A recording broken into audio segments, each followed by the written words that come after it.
Hello my class 10 warriors. Class 10 এর প্রত্যেকটা যোদ্ধাকে আমার চ্যানেল ফ্লুয়েন্ট বংয়ে স্বাগত। আজকে আমরা ক্লাস নেব লেসন 3 তোমাদের পাঠ্য বইয়ের দি passing away of Bapu written by নয়নতারা সেহগল।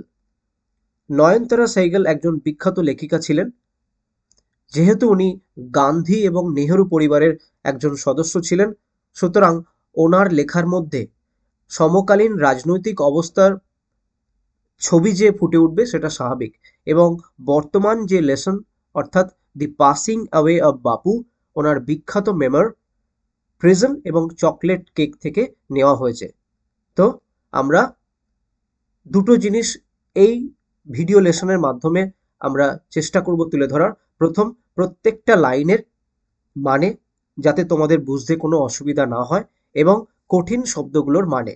এছাড়াও এক্সট্রা যে জিনিসটা আমি অ্যাড করব সেটা এই লেসনের মধ্যে যে সেন্টেন্স স্ট্রাকচারগুলো তোমরা তোমাদের কমিউনিকেশনে কাজে লাগাতে পারবে, সেই সেন্টেন্স স্ট্রাকচারগুলো আমি তুলে ধরার চেষ্টা করব। তো চলো শুরু করা যাক টেক্সটের line by line detail analysis. Unit 1। I was having tea at home on the evening of 30th January 1948. 1948 সালের 30শে জানুয়ারি সন্ধেবেলা আমি আমার বাড়িতে চা পান করছিলাম। When I was called to Birla House by an urgent telephone. সেই সময় লেখিকাকে ফোন করা হয় কোথায় যাওয়ার জন্য? বিড়লা হাউসে। কেন? দেখা যাক কারণটা কি। What was the reason? Gandhiji has been shot on his way to a prayer meeting. একটা প্রার্থনা সভা থেকে ফেরার সময় গান্ধীজিকে হত্যা করা হয়েছে। I was numbed. Numbed means নিথর, completely shocked. I was numbed with shock as I got into the car. আমি যখন গাড়ি থেকে নামলাম, আমি এই দুঃসংবাদ শুনে নিথর হয়ে গেছিলাম। At the Birla House, Gandhiji's relatives and followers had gathered round his body. Birla হাউসে গান্ধীজির আত্মীয় পরিজন এবং তার যে সমস্ত ফলোয়ার ছিলেন তারা সবাই জড়ো হয়েছিলেন তার সেই মৃতদেহের আশপাশে। There was a silence in the room as Gandhiji breathed his last. সেই রুমে যেখানে গান্ধীজিকে শায়িত করে রাখা হয়েছিল এক অস্বাভাবিক নীরবতা ছিল, যেখানে গান্ধীজি তার শেষ নিঃশ্বাস ত্যাগ করেছিলেন। Words of Bapuji's death had spread through Delhi like a flame of fanned by wind. গান্ধীজির এই মৃত্যু সংবাদ ক্যাপিটাল দিল্লিতে অর্থাৎ রাজধানী দিল্লিতে কিভাবে ছড়িয়ে পড়েছিল? লেখক একটা সিমিলি ইউজ করছেন, like a flame fanned by wind.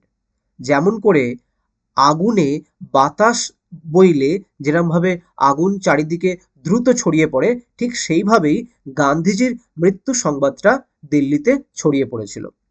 Sad groups of men and women had collected around Birla House. পুরুষ এবং নারী সবাই শোকাহত হয়ে সেই বিড়লা হাউসে জড়ো হয়েছিল। Out of every window one could see a brown blur of faces. সেই কক্ষের প্রত্যেকটা জানালা দিয়ে কি মুখ দেখা যাচ্ছিল? অস্পষ্ট এবং শোকাহত বাদামি রঙের মুখ দেখা যাচ্ছিল, অর্থাৎ তারা প্রত্যেকেই প্রচণ্ড শোকাহত ছিল। They did not make a sound. তারা কিন্তু কেউ কোনো শব্দ করছিল না, তারা নিশ্চুপ ছিল। There was an unnatural silence. What was the type of silence? Unnatural. Why? Because many people were there and it was quite natural that it should be noisy. The atmosphere should be noisy. But instead, what we are seeing, it is completely a calm and quiet ambience. গান্ধীজির যেই মৃত্যু সবাইকে অস্বাভাবিকভাবে নিশ্চুপ করে দিয়েছিল।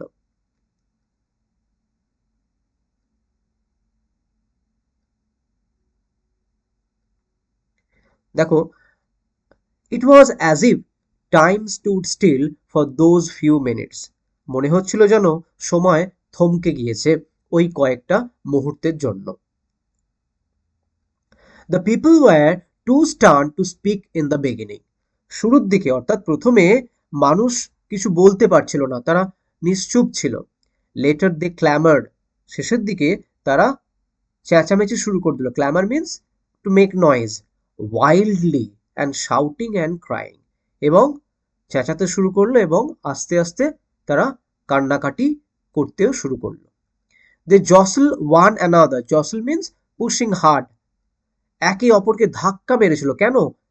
In a stampede to break into the house. সেই কক্ষে বলপূর্বক ঢোকার জন্য তারা একে অপরকে ধাক্কা মেরেছিল। মনে হয়েছিল যেন একটা পদপিষ্ট হয়ে যাওয়ার মতো সিচুয়েশন তৈরি হয়েছিল। এখানে break into means forcefully enter. বলপূর্বক কোনো জায়গায় ঢোকা, forcibly entered, okay?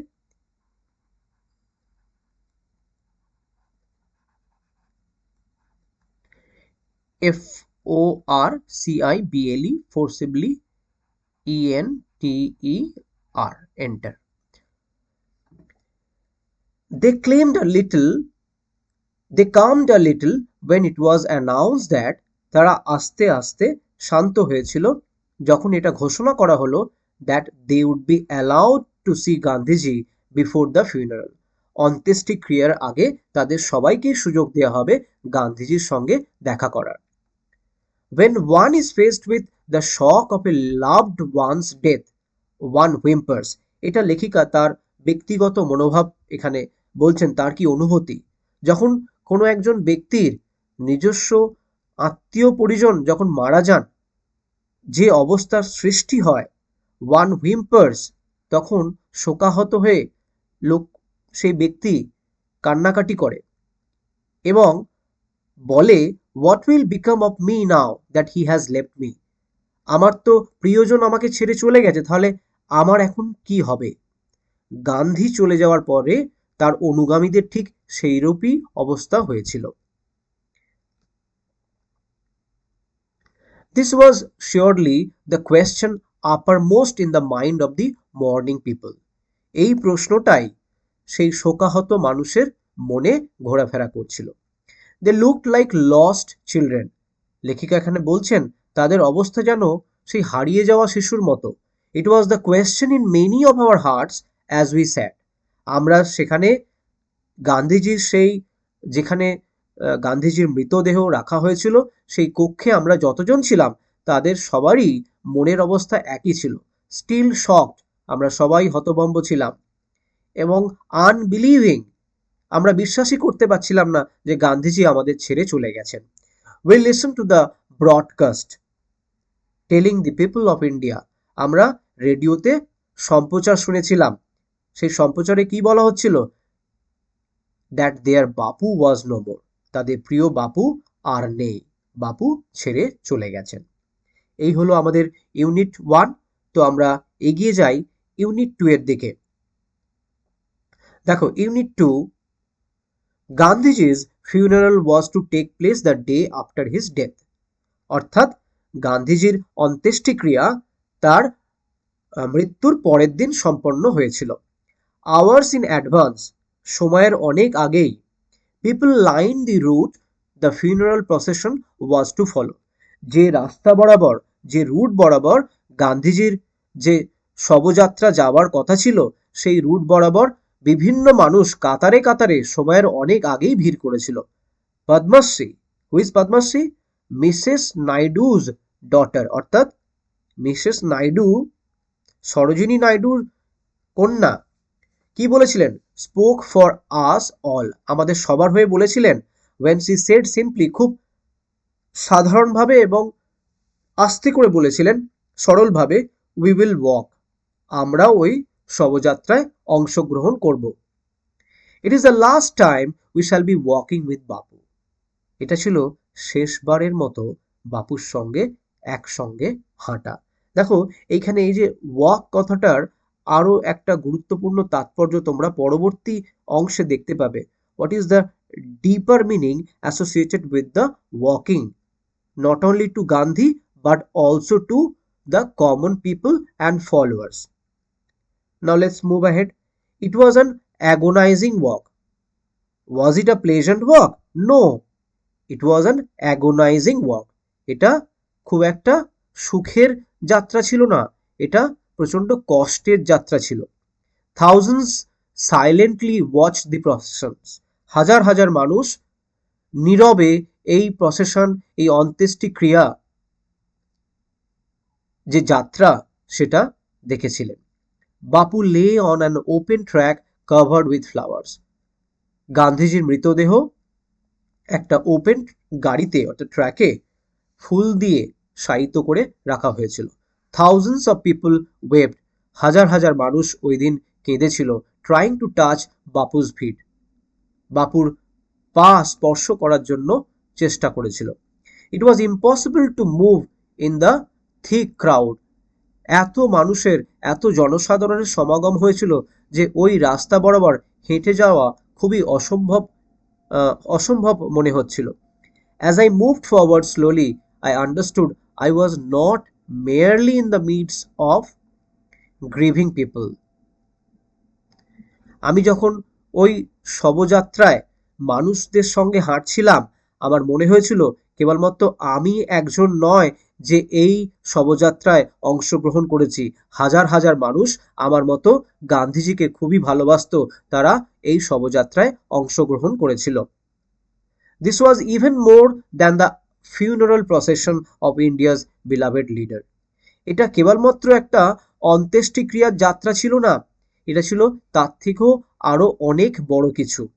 I was among people for whom walking with Bapu had a special meaning. আমি সেই সব সাধারণ মানুষের মতোই একজন ছিলাম যার কাছে গান্ধীজির সঙ্গে হাঁটা একটা খুব তাৎপর্যপূর্ণ বা গুরুত্বপূর্ণ ব্যাপার ছিল। We had walked with Bapu over the rough and smooth of India's recent history. আমি যেহেতু আগেই বলেছি, নয়নতারা সেইগলের লেখায় আমরা কন্টেম্পোরারি ইতিহাস পাই। ইতিহাসের যে সমস্ত ঘটনা সাধারণ মানুষের জীবনে প্রভাব ফেলেছিল, জাতির জীবনে প্রভাব ফেলেছিল, তার স্পষ্ট আমরা প্রভাব নয়নতারা সেইগলের রাইটিংয়ে পাই। তো এখানেও এই লাইনের মধ্য দিয়ে নয়নতারা সেইগল সেই বিষয়টাই তুলে ধরেছেন যে বাপু একজন ব্যক্তি যে ভারতীয় ইতিহাসের মসৃণ এবং অমসৃণ দুই সময় সাধারণ মানুষের সঙ্গে থেকেছেন এবং রাস্তায় দাঁড়িয়ে আন্দোলন করেছেন।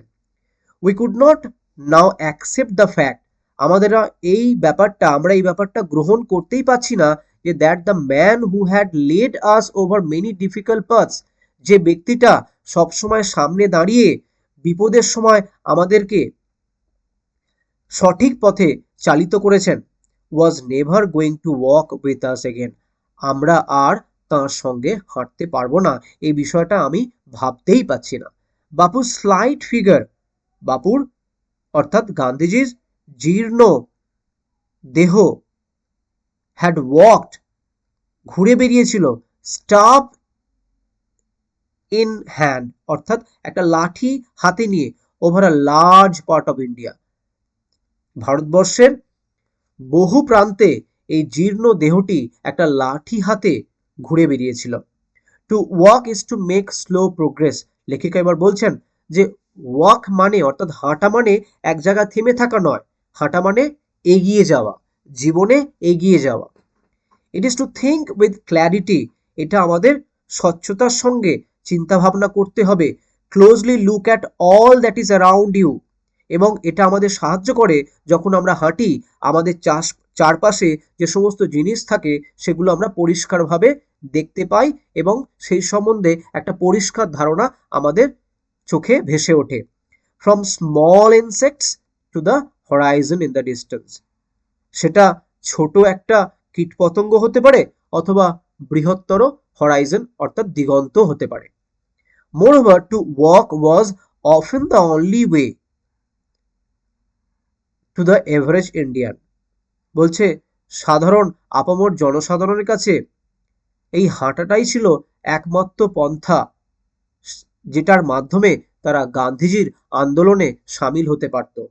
ইট রিকোয়ার্ড নো ভেহিকল, এটা এটা এই হাঁটার জন্য কোনো যানবাহনের প্রয়োজন ছিল না, এক্সেপ্ট হিজ ওন বডি, এটা মানুষ তার নিজের শরীর দিয়েই করতে পারত। And cost him nothing but his energy, এবং এটার জন্য কোনো মূল্য ছিল না, কেবলমাত্র তার শরীরে তেজ থাকলেই সে, শক্তি থাকলেই সে হাঁটতে পারত। গান্ধীজি টুক দিস নেসেসিটি, গান্ধীজি এটাকে একটা প্রয়োজনীয়তা মনে করেছিলেন, as he took much that was commonplace and transformed it into a joyful effort. Gandhiji এই হাঁটা, এই সামান্য একটা কাজটাকে একটা প্রতীকী রূপ দিয়েছিলেন, তিনি তার আন্দোলনের ভাষা হিসেবে ব্যবহার করেছিলেন, এবং সেই আন্দোলনে যেখানে আপামর জনসাধারণ একসঙ্গে হাঁটতেন এবং ওনাকে অনুসরণ বা ফলো করতেন। সুতরাং এই হাঁটা একটা গান্ধীজির আন্দোলনের একটা প্রতীকী ভাষা হয়ে উঠেছিল। চলো আমরা এগিয়ে যাই। তোমাদের লাস্ট ইউনিট, যেটা লাইন বাই লাইন আমরা বুঝবো। Some days after the funeral, অর্থাৎ তার অন্ত্যেষ্টিক্রিয়ার কিছুদিন পরে, a special train took Gandhiji's ashes to the Allahabad, গান্ধীজির অস্থিভস্য এলাহাবাদে নিয়ে যাওয়া হয়েছিল একটা স্পেশাল ট্রেনে। কম্পার্টমেন্ট ওয়াজ ডেকড উইথ, সেই স্পেশাল ট্রেনের কম্পার্টমেন্টটা ফুল দিয়ে সাজানো হয়েছিল, decked with flowers, deck means decorate, DECORATE, ফুল দিয়ে সাজানো। পিপল অন দ্য ট্রেন, সেই ট্রেনে কম্পার্টমেন্টে মানুষ কি করেছিল, স্যাং ভজনস, ভজন গেয়েছিল। People did not weep anymore, তারা আর কাঁদছিল না। For they could feel Gandhiji's presence, কারণ তারা গান্ধীজির উপস্থিতি অনুভব করেছিল। Amid the flowers and the song, ফুল এবং সেই ভজনের মধ্যে গান্ধীজির উপস্থিতি তারা অনুভব করেছিল, সেই জন্য তারা আর কাঁদছিল না। At every station sorrowful crowds fill the platform, প্রত্যেকটা স্টেশনে সেই শোকার্ত যে সাধারণ মানুষ ভিড় করেছিল। Amid song and prayer the train reached Allahabad, সেই ভজন এবং প্রার্থনার মধ্যে দিয়ে ট্রেনটা এলাহাবাদ শেষ পর্যন্ত পৌঁছেছিল। The ashes were emerged in the Ganges, গান্ধীজির অস্থিভস্য গঙ্গা নদীতে বিসর্জন দেওয়া হয়েছিল। Where a huge crowd had gathered at the bank, এবং শেষ দৃশ্য দেখার জন্য প্রচুর সংখ্যায় মানুষ সেখানে ভিড় করেছিল। Afterwards we all went back to Delhi, এই ক্রিয়া সম্পন্ন হওয়ার পরে আমরা সবাই দিল্লি অর্থাৎ ক্যাপিটালে ফিরে গিয়েছিলাম। এর পরের অংশে আমরা দেখব ব্যাক ইন দিল্লি, দিল্লিতে ফিরে যাওয়ার পরে লেখকের মনে কী প্রভাব বিস্তার করেছিল, বা আপামর জনসাধারণের মনে গান্ধীজির এই যে আকস্মিক চলে যাওয়া কি প্রভাব ছেড়ে গিয়েছিল সেটা আমরা দেখব। Back in Delhi I felt at sea, I felt at sea means it is an idiomatic usage, মানে আমি যেন মাঝ সমুদ্রে ছিলাম, মানে I didn't know what to do, I felt purposeless in life. So I felt at sea means feeling purposeless. Okay, let me write here, feeling purposeless, মানে জীবনের উদ্দেশ্য মনে হচ্ছে যেন হারিয়ে ফেলেছি, উদ্দেশ্যহীন, feeling purposeless.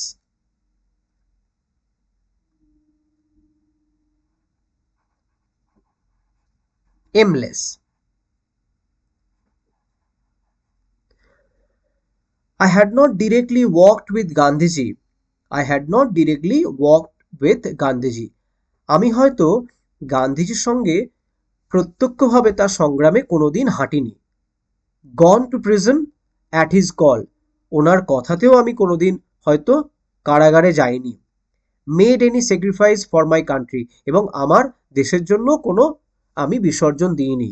মাই সিস্টার্স, আমার বোনেরা, and other young people like me, এবং অন্যান্য যুবক যুবতী আমাদের মতো হ্যাড বিন মেয়ারলি অনলুকার্স, আমরা কেবল সেই দিন সেই দৃশ্য দেখেছিলাম। But still I felt at sea, কিন্তু তা সত্ত্বেও আমরা কেন যেন একটা উদ্দেশ্যহীন সেই দিন আমাদের মনে হয়েছিল। I felt I had grown up within a magic circle. This line is very important for exam. I felt I had grown up within a magic circle.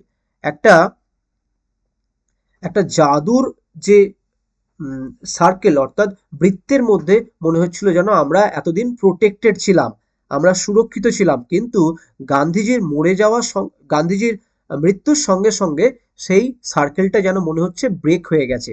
With Bapu's passing away I feel the magic circle had vanished.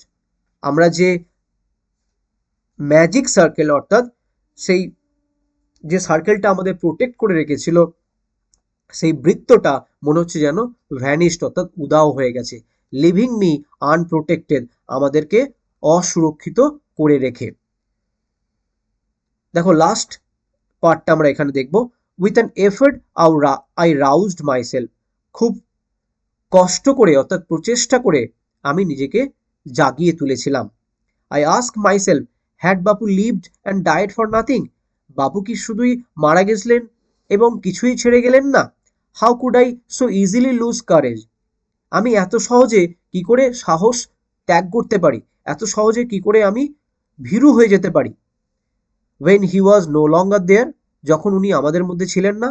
my values were not so weak, আমার values অর্থাৎ আমার নীতিবোধ এতটাও দুর্বল ছিল না।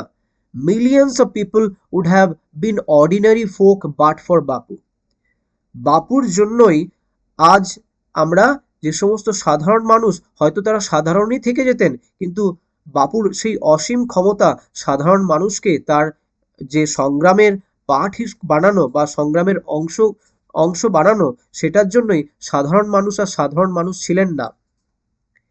He brought them out of indifference, তাদের যে অনীহা, সেই অনীহা থেকে তাদেরকে বের করে নিয়ে এসেছিলেন। And awaken them to the nation suffering, এবং জাতির যে কষ্ট, জাতির যে দুঃখ গ্লানি, সেই তার ভাগিদারি করেছিলেন গান্ধীজির সেই অসীম যে লিডারশিপ বা নেতৃত্ব দেওয়ার ক্ষমতা। What if now Bapu is গন, বাপু তো চলে গেছেন, তাহলে কি ছেড়ে গেছেন আমাদের জন্য? উই ওয়্যার স্টিল দেয়ার, আমরা তার সন্তানরা এখনো বেঁচে আছি। ইয়াং, স্ট্রং, প্রাউড, আমরা যুবক এবং আরো শক্তিশালী এবং আরো গর্বিত ওনার কাজের জন্য। To bear his banner before us, তাঁর যে মতামত সেটাকে এগিয়ে নিয়ে যাওয়ার জন্য আমরা যথেষ্ট শক্তিশালী এবং আমরা যুবক, আমাদের যুবক সুলভ যে তেজ আমাদের মধ্যে বিদ্যমান। Bapu had passed away but his India would continue to live in his children, হয়তো বাপু আমাদের মধ্যে নেই, কিন্তু তার আদর্শ আমাদের মধ্যে চির বিরাজমান। সো এখানেই আমি শেষ করছি আজকের ভিডিও লেসন। আশা করছি তোমাদের খুব ভালো লেগেছে এই লেসনটা। যদি তোমাদের ভালো লেগে থাকে, যদি তোমরা মনে করো এই পড়াটা তোমাদের কোনোভাবে হেল্প করছে, তাহলে একটা লাইক দিয়ে এবং চ্যানেলটাকে সাবস্ক্রাইব করে সাপোর্ট করো। Thank you.